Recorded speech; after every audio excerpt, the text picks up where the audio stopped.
Assalamualaikum warahmatullahi wabarakatuh.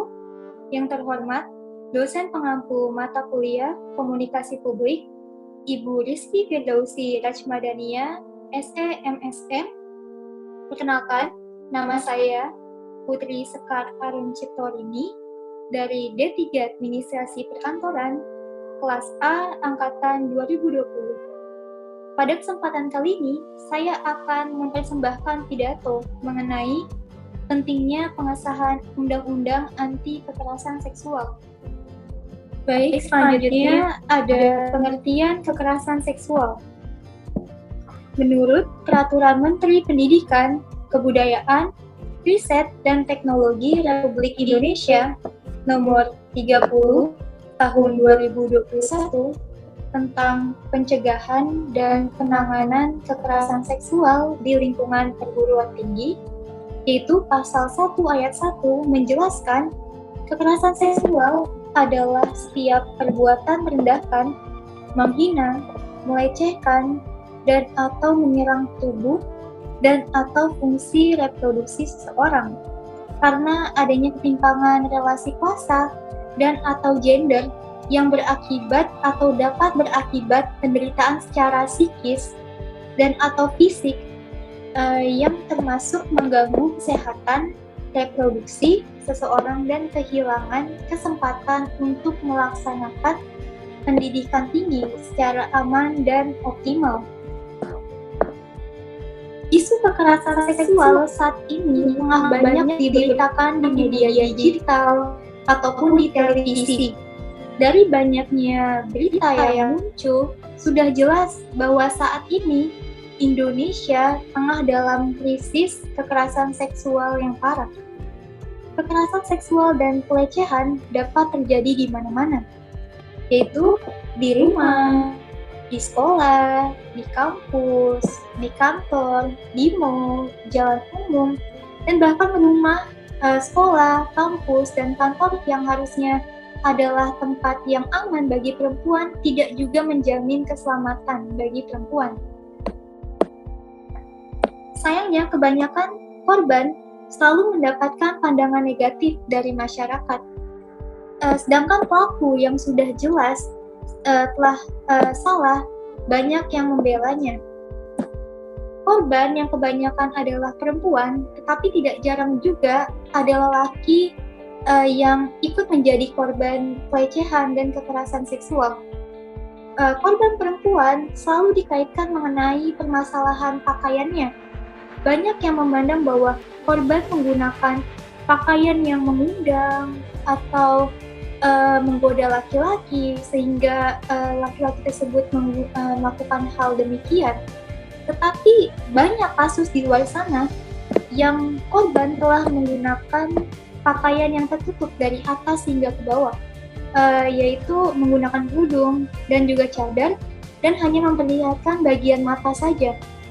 Tapi masih banyak yang mendapatkan perlakuan atau tindak kekerasan seksual, seperti tindak kekerasan seksual yang terjadi di pondok pesantren. Saya yakin bahwa setiap santri perempuan sudah mengenakan pakaian tertutup, dan itu merupakan salah satu peraturan juga di pesantren. Tetapi bagaimana bisa masih banyak diberitakan kasus guru pesantren yang melakukan tindakan seksual kepada santri putrinya? Sehingga menurut saya, pakaian tidak menjadi alasan bagi seseorang untuk melakukan tindakan kekerasan seksual atau pelecehan.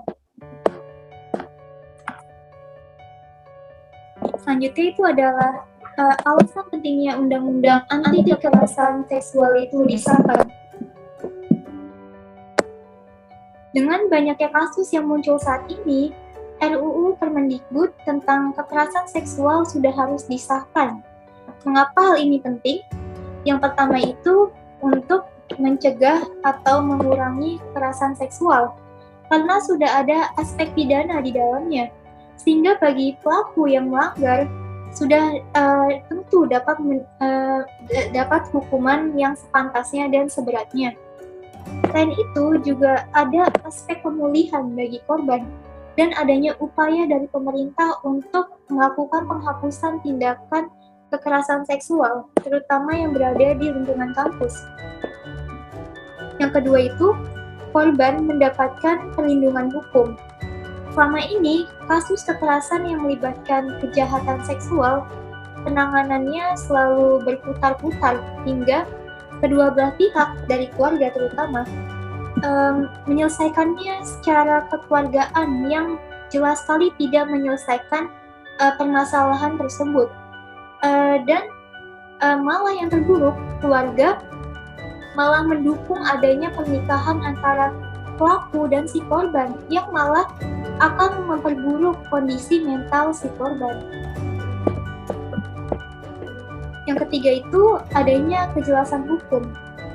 Hukum yang tidak jelas mengenai kekerasan seksual dan pelecehan seksual membuat korban menjadi bingung. Asalnya, korban sudah menyiapkan mentalnya untuk melakukan pelaporan, tetapi penanganannya malah berbelit-belit dan tidak jarang kasusnya ini tidak ditangani. Padahal korban membutuhkan persiapan secara mental untuk melakukan pelaporan dan mengungkapkan traumanya terhadap kekerasan yang terjadi.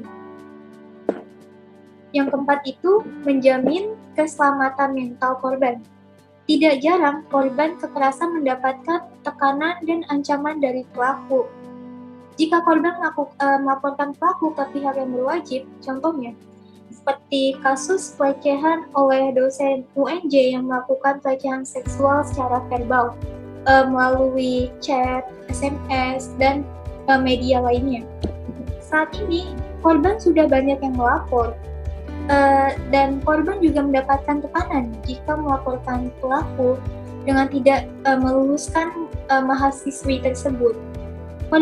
Korban juga pasti akan mengalami perubahan mental dan gangguan psikis serta kebimbangan karena mereka sadar bahwa mereka telah mengalami pelecehan, tetapi terpaksa menutup mulut karena adanya ancaman dari pelaku.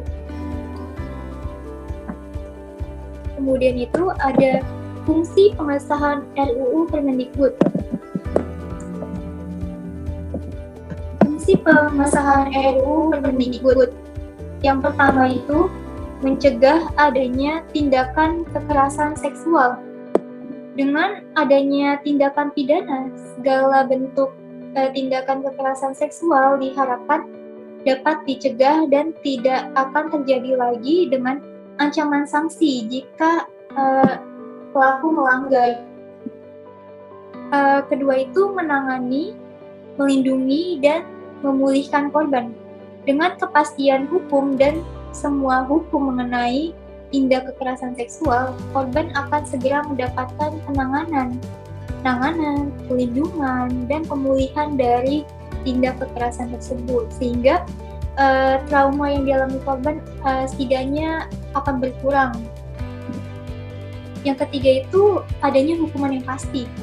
Dengan hukuman yang jelas dan berdasar, tindak kekerasan seksual dan pelecehan dari pelaku akan mendapatkan hukuman yang layak dan seberat-beratnya, serta kasus akan segera mendapatkan tindakan dan kasus akan dapat segera selesai. Yang keempat itu mewujudkan lingkungan yang aman dan bebas dari tindak kekerasan seksual. Dengan adanya hukum yang jelas, kemanapun, dimanapun seseorang berada akan merasakan ketenangan dan keamanan, seperti di sekolah, di kampus, untuk mahasiswa, mahasiswi, pengajar, pelajar akan merasakan keamanan dan kenyamanan saat melakukan kegiatan pembelajaran dan kegiatan pendidikan.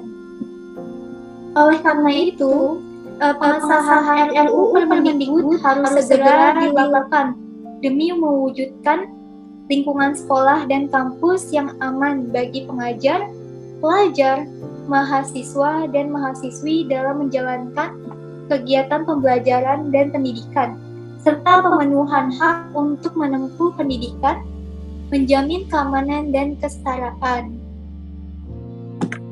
Baik, inilah daftar pustaka yang saya gunakan dalam mengumpulkan materi dalam pidato ini. Sekian dari pidato saya. Terima kasih pula teman-teman yang sudah mendengarkan. Apabila ada yang ingin bertanya, dapat dipersilakan.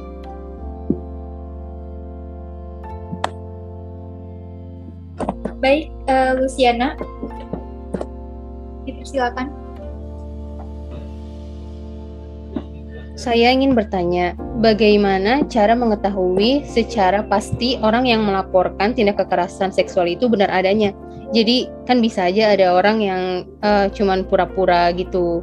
Kalau dia tuh kena kekerasan seksual. Nah, itu gimana caranya? Terima kasih. Ya, baik. Terima kasih Luciana. Terima kasih Luciana atas pertanyaannya. Menurut penelitian, pelaporan bohong mengenai tindak kekerasan seksual itu lebih sedikit dibandingkan pada kasus kejahatan lainnya. Korban yang terutama adalah anak-anak malah akan cenderung mengurung diri dan menyalahkan diri sendiri, merasa malu, takut, dan sebagainya. Jika seseorang yang melapor mengenai tindak kekerasan seksual, lebih baik orang tersebut didukung, didengar, dan dipercayai. Sehingga mereka akan mengatakan secara detail apa yang sebenarnya terjadi dan mereka rasakan. Sehingga mereka akan merasa aman dan nyaman. Gitu. Apakah sudah jelas, Luciana? Sudah jelas. Terima kasih jawabannya. Ya, baik. Sama-sama. Baik. Sepertinya, apakah ada pertanyaan lain? Sepertinya tidak ya. Baik, sepertinya saya akan tutup di sini. Kurang lebihnya mohon maaf. Mohon maaf juga apabila ada salah-salah kata dari saya. Kurang lebihnya mohon maaf. Wassalamualaikum warahmatullahi wabarakatuh. Waalaikumsalam warahmatullahi wabarakatuh. Waalaikumsalam warahmatullahi wabarakatuh.